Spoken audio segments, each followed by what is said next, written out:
இன்னைக்கு பார்க்க போகிற ரெசிபி கருமாப்பொடி. அதாவது சங்கராந்தி அன்னைக்கு இந்த கருமாப்பொடி போட்டு 5 கறி பண்ணி இல்லைன்னா 7 கறி பண்ணி சூரியனுக்கு நைவேத்தியம் பண்ணுறது நம்மளோட சம்பிரதாயம். அதை எப்படி பண்ணுறதுங்கிறத பார்ப்போம்.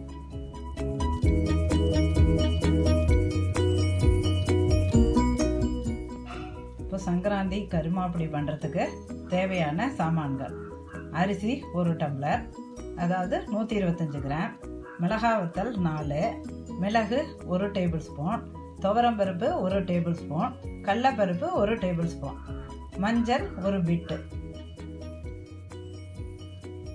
இதை எல்லாத்தையும் ட்ரையாக வறுத்துக்கணும். நல்லா ஆறின பிறகு மிக்சியில் பொடி பண்ணி நைஸாக பொடி பண்ணி வச்சுக்கணும்.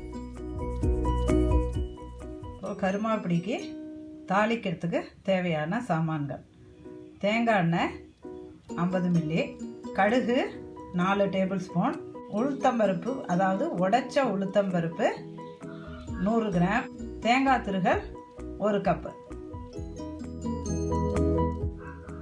இப்போ இந்த சாமான்லாம் ட்ரையாக வறுத்துக்கணும். இப்போ ஸ்டவ் ஆன் பண்ணியாச்சு. ஃபஸ்ட்டு கொஞ்சம் மஞ்சளை வறுத்து எடுத்துக்கணும்.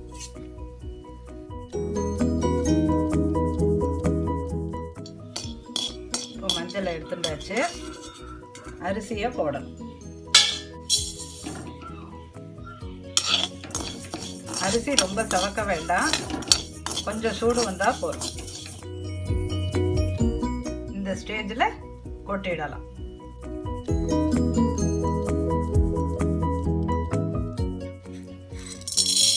கடலைப்பருப்பு, துவரம்பருப்பு, மிளகு, மிளகாய் வத்தல் எல்லாத்தையும் ஒன்றாவே போட்டுடலாம்.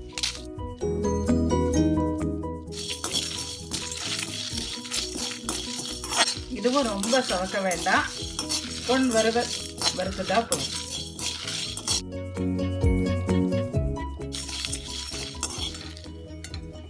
இப்போ இந்த கடலைப்பருப்பெல்லாம் எப்படி இருக்கு பாருங்க. இப்போ எடுத்து ட்ரான்ஸ்ஃபர் பண்ணிடுங்க.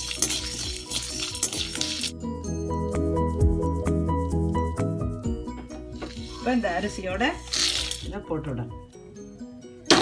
10 மினிட்ஸ் ஆறின பிறகு ஃபைன் பவுடராக பண்ணி வச்சுக்கணும்.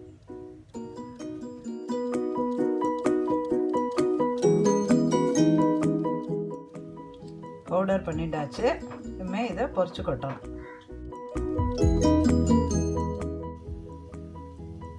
கருமாப்பொடிக்கு பொரிச்சு கொட்டுறது எப்படின்னு பார்ப்போம்.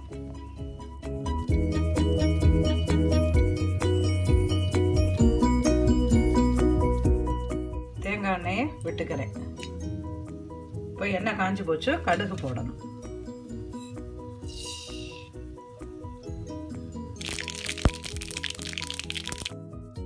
இப்போ கடுகு வெடிச்செடுத்து உளுத்தம்பருப்பை ஆட் பண்ணு.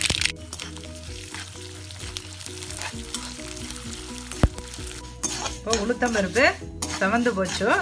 இதுலேருந்து கொஞ்சம் எடுத்து வச்சுக்கணும். அதாவது பரங்கிக்காய் கறி, சக்கரவள்ளி கிழங்கு கறி, தயிர் பச்சடி, இதுக்கெல்லாம் இதுலேருந்து கொஞ்சம் எடுத்து வச்சுனோட்டு அப்புறம் தேங்காயை ஆட் பண்ணணும்.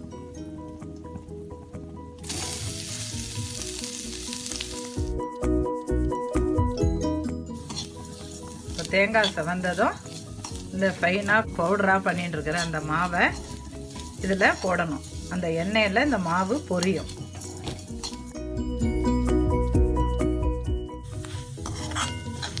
இப்போ தேங்காய் செவந்து போச்சு. இந்த மாவை இதில் ஆட் பண்ணணும். ஸ்டவ்வை ஆஃப் பண்ணிடணும். இப்போ இந்த மாவு எப்படி பொரியிறது பாருங்க. அந்த எண்ணெயோட ஹீட்டில் இந்த மாவு பொரியும்.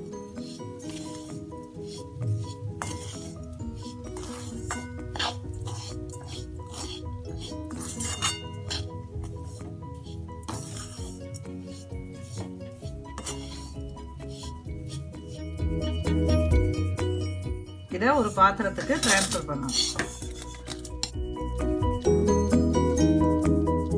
கருமாப்பொடி ரெடி. இது ஆறின பிறகு ஒரு டப்பாவில் போட்டு வச்சுக்கலாம். இந்த பொரிச்சு கொட்டல் சக்கரவள்ளி கிழங்கறி, பரங்கிக்காய் கறி, தயிர் பச்சடி இதுக்கெல்லாம் போடுறது. சங்கராந்தி அன்னைக்கு நிறைய ஐட்டம் சமைக்கிறதுனால பொரிச்சு கொட்டுற டைம் இருக்காது. அதனால இப்போ பொரிச்சு கொட்டுறதையே அதை எடுத்து வச்சு விடுறது. இந்த கருமாப்பொடி ஆறின பிறகு இதுமாரி ஒரு டப்பாவில் போட்டு வச்சுக்கணும். இது கருமாப்பொடி 1 மாதம் கூட இருக்கும். நம்ம சங்கராந்தி கழிச்சு கூட எப்போது அவரைக்காய், பூசணிக்காய், சேப்பங்கிழங்கு கறி இதுக்கெல்லாம் கூட இதை போட்டு பண்ணி சாப்பிடலாம். வெறும்ன சாதத்தில் பிசைஞ்சு கூட இதை சாப்பிடலாம்.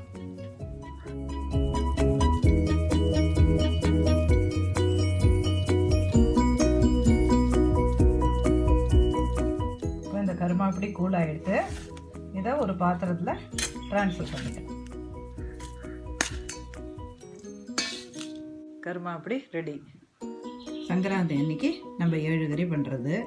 7 கறிக்கும் இதுமாரி ஒரு ஸ்பூன் போட்டு சமைக்கணும். எரிச்ச கறிக்கு 4 ஸ்பூன் போடணும். கருமாப்பொடி போடுற கறி தான் நம்ம சங்கராந்தி அன்னைக்கு நைவேத்தியம் பண்ணுறது. அதனால் நீங்களும் ஈஸியாக கருமாப்பொடி பண்ணிவிடுங்க.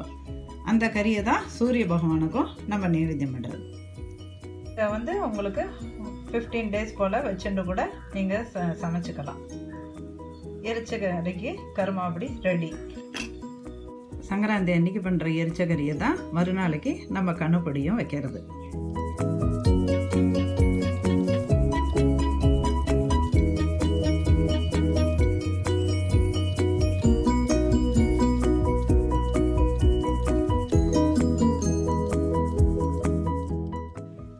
கருமாப்பொடி ரெடி. கருமாப்பொடி போட்டு கறி பண்ணுறதுங்கிறத அடுத்த ரெசிபியில் சொல்கிறேன். தேங்க்யூ.